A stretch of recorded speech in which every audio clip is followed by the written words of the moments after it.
ఆకాశవాణి ప్రాంతీయ వార్తలు చదువుతున్నది ఎస్ మణి. ముఖ్యాంశాలు: రహదారుల నిర్మాణానికి 1,080 కోట్ల రూపాయలను ఖర్చు చేస్తున్నామని రాష్ట రహదారులు, భవనాల శాఖ మంత్రి బీసీ జనార్దన్ రెడ్డి తెలిపారు. రాష్టంలో పారిశ్రామికాభివృద్దికి ప్రభుత్వం చర్యలు చేపడుతోందని గృహ నిర్మాణ శాఖ మంత్రి కొలుసు పాదసారథి పేర్కొన్నారు.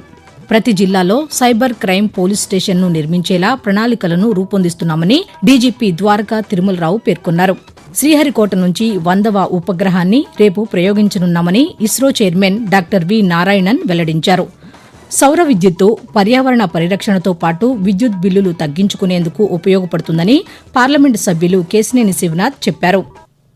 ఇక వార్తల్లోని వివరాలు: గుంటూరులో ట్రాఫిక్ రద్దీని నివారించడానికి 3వ రైల్వే పై వంతెనను నిర్మించనున్నామని కేంద్ర గ్రామీణాభివృద్ది శాఖ సహాయ మంత్రి పెమ్మసాని చంద్రశేఖర్ వెల్లడించారు. ఢిల్లీలో నిర్వహించిన పాతికేయుల సమావేశంలో ఆయన మాట్లాడుతూ, గుంటూరు, నల్లపాడు మధ్య నిర్మించే ఈ వంతెన పెదపలకలూరు, పుల్లడిగుంట్ల, పేరేచెర్లను కలపడానికి వీలవుతుందన్నారు. 41 కోట్ల రూపాయలతో నిర్మించేందుకు దక్షిణ మధ్య రైల్వే ఆమోదం తెలిపిందని చెప్పారు. మరో 3 వారాల్లో టెండర్ల ప్రక్రియ ప్రారంభమవుతుందని, 3 ఏళ్లలోగా పై వంతెన నిర్మాణం పూర్తి చేస్తామని కేంద్ర మంత్రి వివరించారు. రాష్టంలో రహదారుల నిర్మాణానికి 1,080 కోట్ల రూపాయలను ఖర్చు చేస్తున్నామని రహదారులు, భవనాల శాఖ మంత్రి బీసీ జనార్దన్ రెడ్డి తెలిపారు. ఏలూరులో నిన్న మంత్రి పాతికేయులతో మాట్లాడుతూ, ఫిబ్రవరి నాటికి గుంతలు లేని రహదారులను నిర్మించనున్నట్లు తెలిపారు. ఇప్పటి వరకు 21,220 కిలోమీటర్ల మేర రోడ్లపై గుంతలను మరమ్మతు చేశామని చెప్పారు. 10,200 కిలోమీటర్ల మేర రహదారులను ప్రభుత్వ, ప్రైవేటు భాగస్వామ్య పద్దతిలో నిర్మించే అవకాశాలను పరిశీలిస్తున్నామని మంత్రి తెలియజేస్తూ, 1,061 కోట్ల రూపాయలతో పార్ట్ హోల్స్, తర్వాత ఎక్కడైనా ఇంకా డ్యామేజ్ అయిన రోడ్లను కూడా సర్ఫేస్ చేసుకుంటూ దాని అన్నింటి కూడా మొదలు పెట్టడం జరిగింది.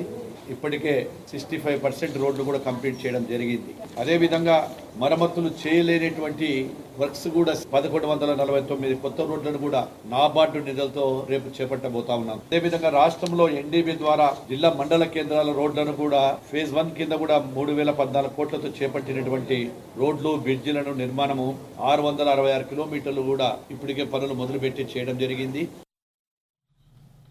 స్వయం ఉపాధి రాయితీ రుణ పథకం కింద బీసీ కార్పొరేషన్ ద్వారా ఎంపిక చేసిన యూనిట్లను త్వరితగతిన ప్రారంభించాలని బీసీ సంక్షేమ శాఖ మంత్రి ఎస్ సవిత అధికారులను ఆదేశించారు.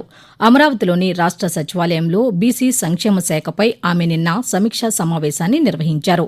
ఈ సందర్భంగా మాట్లాడుతూ, ఆర్థిక సంవత్సరం ముగింపు దశకు చేరినందున రాబోయే 2 నెలల్లో లబ్దిదారులకు పథకాలు అందేలా చర్యలు చేపట్టాలని స్పష్టం చేశారు. బ్యాంకుల నుంచి రుణాలు, ఇతర మౌలిక అవసరాలు అందేలా చూడాలని మంత్రి సూచించారు. రాష్టంలో పారిశ్రామికాభివృద్దికి ప్రభుత్వం చర్యలు చేపడుతోందని గృహ నిర్మాణ శాఖ మంత్రి కొలుసు పాదసారథి పేర్కొన్నారు. ఏలూరు జిల్లా నూజివీడులోని తెలుగుదేశం పార్టీ కార్యాలయంలో నిర్వహించిన పాతికేయుల సమావేశంలో నిన్న మంత్రి మాట్లాడుతూ, పెట్టుబడుల కోసం నిర్వహించిన ముఖ్యమంత్రి దావోస్ పర్యటన విజయవంతమైందని తెలిపారు. ఆంధ్రప్రదేశ్ని వ్యవసాయ, పారిశ్రామిక రంగాలలో అగ్రస్థానంలో నిలిపేందుకు కృషి చేస్తున్నామని మంత్రి తెలుపుతూ, రిలయన్స్ కానివ్వండి, టీసీఎస్ కానివ్వండి, బీపీసీఎల్ కానివ్వండి, గ్రీన్కో కానివ్వండి, ఇవన్నీ కూడా మన రాష్ట్రంలో పెట్టుబడులు పెడతానికి ముందుకొచ్చినాయి. వారికి కావాల్సిన అగ్రిమెంట్లు, స్థలం అప్పచెప్టాలు కూడా పూర్తయిందని చెప్పేసి సందర్భంగా తెలియజేస్తాం. దాదాపు 21 పాలసీలు కానివ్వండి, ఈ పాలసీలు అన్నిటి పట్ల వ్యాపారవేత్తలందరూ కూడా ఈ రాష్ట్రంలో పెట్టుబడులు పెడతానికి కూడా చాలా ఉత్సాహం చూపించారని చెప్పేసి మనం చేస్తాం. గ్రామీణ ప్రాంతాలలో విద్యార్థులను ప్రోత్సహించేందుకు చర్యలు తీసుకుంటున్నామని ఆంధ్రప్రదేశ్ విద్యుత్ శాఖ మంత్రి గొట్టిపాటి రవికుమార్ తెలిపారు. బాపట్ల జిల్లా అద్దంకిలోని స్థానిక ప్రభుత్వ పాఠశాలలో 8, 9వ తరగతులలో చదువుతున్న బాలికలకు ఉచితంగా సైకిళ్లను నిన్న పంపిణీ చేశారు. ఈ సందర్భంగా ఆయన మాట్లాడుతూ, గ్రామీణ ప్రాంత విద్యార్థులు కూడా మిగిలిన వారితో చదువులో పోటీ పడాలని ఆకాంక్షించారు. అద్దంకి నియోజకవర్గ పరిధిలో త్వరలో మరో 40 మంది ప్రభుత్వ పాఠశాలల బాలికలకు సైకిళ్లను ఉచితంగా అందిస్తామని వివరించారు. సౌర విద్యుత్ పర్యావరణ పరిరక్షణతో పాటు విద్యుత్ బిల్లులు తగ్గించుకునేందుకు ఉపయోగపడుతుందని విజయవాడ పార్లమెంటు సభ్యులు కేశినేని శివనాథ్ తెలిపారు. విజయవాడలో ప్రధానమంత్రి సూర్యఘర్ యోజనపై నిర్వహించిన అవగాహన ర్యాలీని ఎన్టీఆర్ జిల్లా కలెక్టర్ జి లక్ష్మీశతో కలిసి ఆయన ఈరోజు ప్రారంభించారు. ఈ సందర్భంగా పాతికేయులతో మాట్లాడుతూ, ప్రధానమంత్రి గారు సూర్యఘర్ నినాదంతో ఇవాళ ప్రతి ఇంటిలోనూ విద్యుత్ ఉత్పాదనే కాకుండా తమ సొంత అవసరాలు కాకుండా గ్రిడ్కి కూడా కనెక్షన్ ఇచ్చి ఎంతో కొంత ఆదాయం పేదవారికి వచ్చే విధంగా కేంద్ర ప్రభుత్వం ఈ పథకాన్ని ముందుకు తీసుకొచ్చింది. ఈ పథకాన్ని ముందుకు తీసుకొస్తే అవేర్నెస్ ప్రోగ్రాం కింద 60,000 అప్లికేషన్లకు చేరుకున్నది. ఆ రికార్డు స్థాయిలో చేరుకున్న ఏకైక జిల్లా ఎన్టీఆర్ జిల్లా. సూర్యగర్లు ఈ ఎన్టీఆర్ జిల్లాలో ఉండాలనే నినాదంతో ఈ కార్యక్రమం చేపట్టడం జరిగింది. వివిధ వర్గాల ప్రజల నుంచి కూడా మంచి ఆదరణ లభిస్తుంది. ఆకాశవాణి ప్రాంతీయ వార్తలు వింటున్నారు. వాహనదారులు రహదారి భద్రతా నియమాలను తప్పనిసరిగా పాటించాలని తిరుపతి శాసనసభ్యులు ఆరణి శ్రీనివాసులు కోరారు. తిరుపతిలోని శ్రీ వెంకటేశ్వర విశ్వవిద్యాలయం నుంచి హెల్మెట్ అవగాహన ర్యాలీని ఆయన ఈరోజు ప్రారంభించారు. అనంతరం మాట్లాడుతూ కేంద్ర రాష్ట ప్రభుత్వాల మార్గదర్శకాల ప్రకారం జిల్లా వ్యాప్తంగా భద్రతా వారోత్సవాలను నిర్వహిస్తున్నామన్నారు. భద్రతా నియమాలను పాటించడం ద్వారా రహదారి ప్రమాదాలను నివారించగలమని తెలిపారు. తిరుమల శ్రీ వెంకటేశ్వర స్వామివారిని భారత అంతరిక్ష పరిశోధనా సంస్థ ISRO chairman doctor V Narayanan ఈరోజు దర్శించుకున్నారు.